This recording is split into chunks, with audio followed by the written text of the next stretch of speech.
Much to Carl's dismay, Denver's headed to the finals. So a 4-0 sweep. It's their first sweep in franchise history. I just saw that on Twitter. I wonder why. Yeah, 4-0 sweep. They got. I can't get you. This is the thing. You can't get mad at anything with this series. Denver beat them fair and square. Like I think Carl, you mentioned it before we hopped on here. This was a lot of these games just came down to the fourth quarter, and the Lakers consistently just got beat in the fourth quarter. I think Denver did such a great job of still running their sets and staying true to, you know, their offense throughout the entire game, and they close games out just playing the way they play. They do such a great job at that. It was a good win for a team that I think needed it. For years, Denver was that team where they're top seed in the West, and we're waiting for them to get over that hump, and they finally do it against a red-hot Lakers team that coming into the series didn't lose a game at home against, you know, two really good teams they had played before. They, you know, against the Warriors and the Grizzlies coming in. So yeah. I can't get. I mean, as much as you want the Lakers to win and get to the finals with everything they went through, you can't get mad at Denver. They beat them fair and square. They had a great series. They played a great brand of basketball. You can't get mad at it. You know, they definitely. I don't want to admit it, but they definitely did beat them fair and square. It wasn't. I don't want people talking about the refs, even though the refs might have been skeptical. Denver, they just beat us because you mentioned, like I talked to you about earlier, every fourth quarter in these four games, they just came out for some reason. They just won the game. They were just more prepared. Like it was close games literally in the fourth quarter, so it's not like they just beat our ass or anything like that. We just all season what we've struggled with, I'm gonna be honest, is closing. That's one thing we struggle with. We haven't had a closer all season long. So that's always been my concern, that in these close games, we always seem to cough it up because it just seems like the only player that they have confidence in is LeBron. And for some reason this year, LeBron, his three-point shot wasn't at least average like it has been in his career, whatever the case may be. So he struggled kind of shooting the ball. So Anthony Davis is up and down. So, you know, we can't rely on him to close a game. Dennis Schroeder, you don't want to rely on him. You got D'Angelo Russell in the trade. He's up and down. So it's just too many inconsistencies as far as closing games. I knew it was going to come back to bite us in the ass because we just didn't have a closer all year long. And I think that's potentially why we lost the series. Because we had a closer, probably like a person to depend on, the series probably still be going on. Y'all had Austin Reeves. Yeah, and do you know what kills me though is what kills me. I'm gonna be honest with you. Closing shouldn't have been a problem with this lineup. You have Anthony Davis, you have LeBron James, and you have D'Angelo Russell. The whole reason you brought in D'Angelo Russell was because he was a better shot maker than Russell Westbrook. So I for the Lakers, with this, I don't want to take too much attention from Denver because they played very well. But if you're the Lakers, I just don't know why the fourth quarter stuff was such. It's not even just this season, it's last season, and it's the season before. Inability to close out games. And they have this roster now where there's D'Lo, who's a great shot maker down the stretch, and they've got these guys who can put shots in, and they're still having trouble closing games out. But I won't even just chalk it up to the offense. I'd also say the defense. I don't know why this team, the defensive mistakes that were made in this series pissed me off more than anything else. AD didn't have a bad series offensively. He averaged like almost 30, I think, especially before game 4, you know, which he didn't have a great game in. But the defensive stuff was just pitiful. Like it was bad. No, it was half of this series. Like we all went to go watch the game. What was that, Saturday? Mm-hmm. And it was about 3, 4, 5 instances where you just see him just ball watching, just letting dudes score, letting them score essentially. And it's just like, dude, what are you doing, bro? Yeah, no. The whole squad was damn near ball watching. It was times LeBron was ball watching. It was time. The thing that came back to hunt them in these playoffs, especially in this series, is if you've been keeping up with the Lakers all year long, it's a lot of people that just throw their hands up, be like, "You missed an assignment." They just throw their hands up and look at each other. I hate seeing that. I don't know. If you had your man just say that's my bad, whatever, they all, especially LeBron, and you know I want to say this, but he be looking at it and be like, "Wait, why you had your man? That was your man." Yeah. Guard your people. That pisses me off. I don't. Yeah. I'm to Blake's point. AD's, and I know it's a team thing. I just think if you look at Anthony Davis, he's been known as one of the premier defensive players in the league. You can look at someone's gonna come point out the block shots he averaged a series in the postseason. I think he led the postseason block shots. I don't care. He looked horrific on defense this series. The ball, I really don't care. The ball watching. There were times game 3 where it was like a couple of times he's daring Jamal Murray to take threes. And I'm like, why is he not averaging? He's a sharp shooter. Is he not averaging almost 40? You feel me? Like it's that type of stuff. So defensively, man, you could point out the block shots. I just don't think Anthony Davis is from what I saw. And again, they did play a team that has one of the best, I think the best offense in basketball, right next to the Warriors when the Warriors are turning it on. But I'll give him that. But Anthony Davis looked horrible defensively that series. If you're going to be that guy, you have to set the tone on the defensive end. You're known as a premier defender in the league. And tonight, he wasn't even the 4th best defender on the Lakers team. It just seemed like there was no effort. Honestly, it's just literally. Not even just AD, like half of that team. It's just. I can't say the effort thing though, because I definitely can. It was even tonight, bro. It's just like you just sitting there. Look, Dennis Schroeder, a couple of possessions earlier in this series, I would trade him. He was over here. He misses a layup on one side. He's down there just still arguing with the ref. What's still going on? It's what 5-on-4 down the court. He just jogging, walking up the court. That's true. I told Ty I would get rid of Dennis Schroeder again because he just doesn't do enough things well for me to overlook the things that he doesn't do. Like when he shoots a 3, I just look at it like, damn, is that about the brick? I'm dead ass serious. Yeah. And then sometimes when he goes to the basket, he's like 6'1", so he gets a lot of his shots blocked, and he just doesn't. He has a low IQ at times to be a guard. To me, I don't know if I would keep him on the team, but I'm not going to say it was an effort thing. I just think simply they just got outplayed by a better team too. I think that's what it came down to, because to me, if you have four fourth quarter games in a 4-game series that you lost in, and you lost all the games, that just means the other team is better than you. If you can't close out one of them games, at least one, that just simply means the team you faced was better than you. Because the thing to me is, I knew this was going to happen. I said in my head, they just haven't had to close a game yet, or they haven't really had a close game. They had a couple close games against Golden State, maybe in the 4th or whatever. But we saw even against Golden State, they had a 14-point lead. Look how fast they gave that shit up to Golden State. Remember that? I think that was game 1. So it's just like they give up leads fast and they can't close. Why? I don't know. I don't know if it's a lack of focus. I don't know if it's coaching. I don't know if Darvin Ham's not using timeouts. I don't know if AD's not in tune. I don't know if LeBron's not in tune. Like that's an issue they've had all year long, and the Nuggets exposed them. Yeah. I do want to give a shout out here. You know, LeBron, what he did today was awesome. Like, I know second half he wasn't as great as the first half, but the defensive effort that a 38-year-old put up, like his defense was immaculate today. And there were a couple of times where they put him on Jokic, and I was like, yo, why not keep going to that? Now, I know that would be asking a lot from him, you know, but just to see him at 38 play defense like that at a high level, sometimes we're reminded of LeBron to remind us, yo, if I'm out here giving this effort defensively, I'm a top 5 level defender ever, if I choose to. So it was dope seeing that. But back over to Denver, I mean, like I said, from an offensive standpoint, this team didn't have to really adapt. And I say that saying they didn't have to adjust their playing style at all. That 2-man game, sometimes, you know, teams will play a certain way in the regular season, and you're like, is it really translatable? And there was a point where with Denver, we were like, how much of this can actually happen in the playoffs? But they played their game this entire series. That 2-man game between Jokic and Murray was just a killer. There was no answer for that. You know, this team, you can count on your hands at how many times this team gets up a bad shot. Like we have to sit and think about that. They don't shoot bad shots. And Nikola Jokic, if he's gonna find somebody, 10 out of 10 times he sets somebody up for a wide open, for a great look. You have to just sit there and think about how unique of a player, how unique of an offense that is, to where they're consistently finding these high efficiency shots, and that's why it shows in the stat sheet. Yeah, their offense is like, it's hard. I'm gonna be honest, it is hard to guard, but I felt like the Lakers did the absolutely worst job I've seen of any team do this season. Yeah. Like I'm just talking regular season teams, playoffs, anywhere. Like even the Suns didn't do this bad.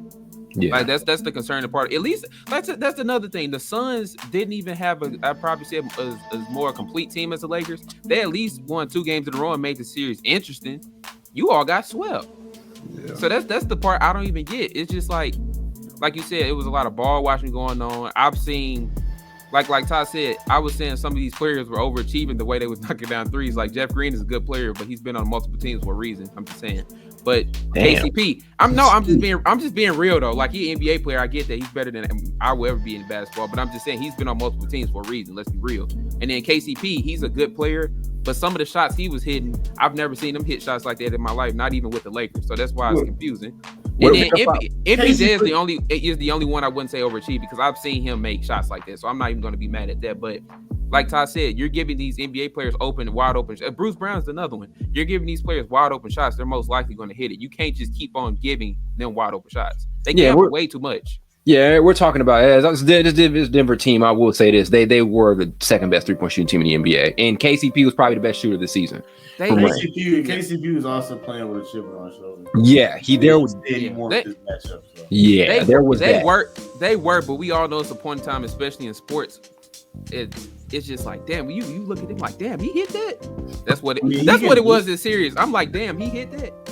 Okay, only shots I was surprised at were some of like those trick shots that Jokic and Murray hit, but this team, this is why I was worried with the Lakers. This is the team that's second best 3-point shooting team in basketball, and they only shoot wide open shots, and they find those shots. So that I wasn't surprised at the KCP thing. I wasn't surprised at. Because KCP was 42% the whole season. This team collectively was like 36% or higher. I know, and I get this is a different Denver team, but in some instances, we talk about Denver over the last couple of years. We like, dang, when are they going to make the finals? They finally did, obviously. But until you prove me otherwise, I'm going to think you can't do it. If you continuously like fail short, I'm not about to think this is the year. So for people to think that this is the year and it actually happened, credit to them. But now I believe, but until it happens, I'm not going to believe you. So that's why I was kind of shocked they were hitting these shots, because like in the years past, they kind of struggled to get past a certain point in the playoffs. That is true. Yeah. So that's all. I can only go back to what I've seen from them in the past, and like this is a certain thing with the Bucks. When the Bucks were in their ring, it was a few fans or NBA fans that believed in them, but I really didn't until I saw them win. You have to prove to me that, but I guess they're looking like they're probably going to prove it. I got an interesting take here. I think this would be the second straight finals appearance for the Nuggets if Jamal Murray was here last year. Now, we really forget Jamal Murray has proven that he's an elite playoff. Jamal Murray's been proven he's an elite playoff player. I think they would have gave that Warriors team a very tough time in the first round last year. But the Clippers weren't healthy either. Agree. This is pretty much this is pretty much the same team that was here last outside of KCP, I think, yeah. So yeah, basically they had Aaron Gordon. So yeah, I definitely think I think it would have been a great matchup. I don't know. I still like the Warriors in that, me personally, but I feel like it could have went either way. Yeah, no, I think the Nuggets would have beat them. I don't like the Warriors. I don't. No, I'm saying I don't like the Warriors in that matchup because I just don't. They can't guard. Like obviously they can't guard. Wiseman was on the team then. He couldn't. What was he gonna do with Jokic? He would have made Wiseman look like lunch meat. But I guess the Clippers. You forgetting about the Clippers? The Clippers weren't healthy. Do you think the Clippers could have gave them running for their money? Because we were the ones. Me and Utah was always saying the Clippers probably could have beat the Warriors. Healthy. That's the same Clipper. I mean, I've seen the Nuggets beat the Clippers after going down 3-1. So that's the bubble. I mean, hey, you know, but like shit, everybody who played well in the bubble is showing this. No, season. I'm not saying that's a bad thing. I'm just saying, damn, you're right. That was the bubble, but yeah, you know, it's different. The Clippers team is a little different. They got a little bit better role players now than what they did. They got Russ, your favorite player. So but Russ, I'm not throwing a shot at Russ. He actually played good, so I don't have anything to say. But y'all lost to. I mean, y'all lost to a great team who I think had a chip on their shoulder this whole time. They smelled blood and they struck. Simple as that. Yeah. You know. But one thing I will say about the Nuggets in the organization, like they act like they were mad. People were counting them out. Y'all haven't proved to anybody that you can get to this step, and now you have. So don't be mad at people for thinking because you've come up short so many times in the past 2 or 3 or 4 years. Don't be mad at people thinking that you can't do it. Like I've never understood that. People only base their opinion in sports a lot of times based off what you haven't done. Like why? I didn't get why they were so frustrated with the media. I mean, I don't think they can. Just the same Nuggets team. I don't think they can do this and that. That's what people are going to think until you prove it wrong. It's simple math. At the same time, though, I mean, I feel like the media kind of were always frequently talking about the Lakers, even when the Nuggets were playing very well, especially like when the Lakers went down 3-0, you saw most people talking about, looking the Lakers be the first team to go down 3-0 or come back 3-0, or what percentage do you give the Lakers to win? It was mostly just like Lakers, but you're not paying attention to the team that has them in this spot to begin with. So honestly, I'd be frustrated too because we doing all this, we manhandling these dudes. Man, forget them. Yeah, but that's my issue with NBA fans. That's my issue with NBA fans, and that's why we're never gonna. And now we talked about it. That's why people say not y'all, but NBA Twitter. That's why people say Nuggets Heat ain't. Not, I know Carl genuinely doesn't want to see that series. No, I know why he doesn't. I don't understand it. It's different, but this is what's wrong with the NBA fandom. People will never appreciate good basketball when they see it. You're literally seeing Denver run an immaculate offense in the first, and I know we even did it subconsciously in this video, but your first thing is what the Lakers didn't do. I'm holding us accountable. We did it too. Why do we immediately go to what they didn't do instead of acknowledging, man, Denver runs a hell of an offense? I feel like it's because it's the Lakers and LeBron. It shouldn't be that way. I understand, but that's just how it is. I hate it. All, yeah. I was about to say it's always been that way.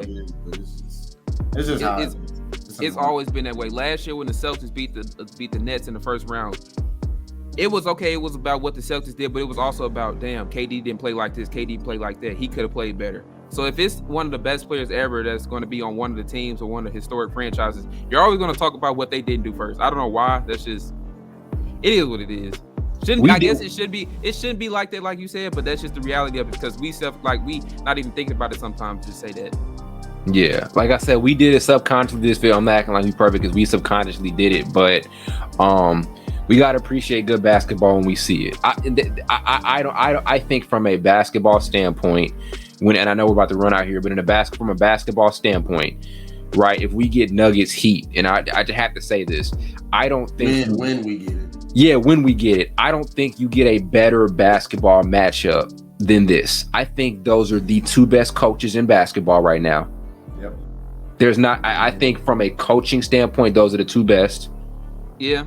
Two best teams in basketball. Yeah, honestly, these are the two best teams in basketball right now meeting up. I would have said records aside. Yes. I would have said the 76ers versus Nuggets would have been more entertaining in my eyes, but big man versus big man. That's why I'm struggling to. I think you and me see different on this, but I just think the Nuggets are going to dominate because I don't think Bam can guard Jokic. I just don't. Anthony Davis is probably a better. It's probably a better. You can question Anthony Davis' heart, but in the vacuum and at his best, Anthony Davis is a better defender than Bam. Yeah, he couldn't even do anything against him. So that's how I know Bam about to be lunch meat. But I will say this: the Heat, and I know the Lakers had a better second half team defense or whatever. But I mean, if we just break down what the Heat have been able to do. Like Eric Spoelstra is the best on-the-fly coach in basketball right now. So you adjust to Milwaukee round one, then you adjust to New York round two, then you adjust to Boston round three. Yeah. I think I'm just interested to see the coaching chess match there. Yeah. That's why I'm really interested in that series. It's crazy because I just view the Heat as just having Jimmy Butler and a bunch of shooters. Like they don't have any crazy talent. They're literally just playing off hard and that's what it is about them. They don't have any crazy talent and they're doing this. Isn't that great for the NBA? I think refreshing. It is. It's literally after years of seeing. I made a video on this one. After years of seeing the same shit, whereas we know who's gonna win it in every series. It's these little lame. LeBron, the all-time great. It's that storyline. It's been that storyline for years. Now we get we're rarely gonna see a team that just plays off pure heart or whatever the case may be. This is 2011 Mavericks like stuff. If we're being honest. Like the two best playoff runs of all time, in my opinion, 2011 Mavericks and Miami Heat. And I think this Miami Heat team has the best playoff run of all time. That's what I think. Yeah, but I would say if they win it, then 100%. It's the best storyline in NBA history. Yeah, that's probably the most thing you compare it to. But I would say Dirk is Dirk, and then you still had Jason Kidd, a Hall of Fame point guard, and Heat don't have that. So that's what makes it more impressive because the Dallas Mavericks definitely had way more talent than the Heat did.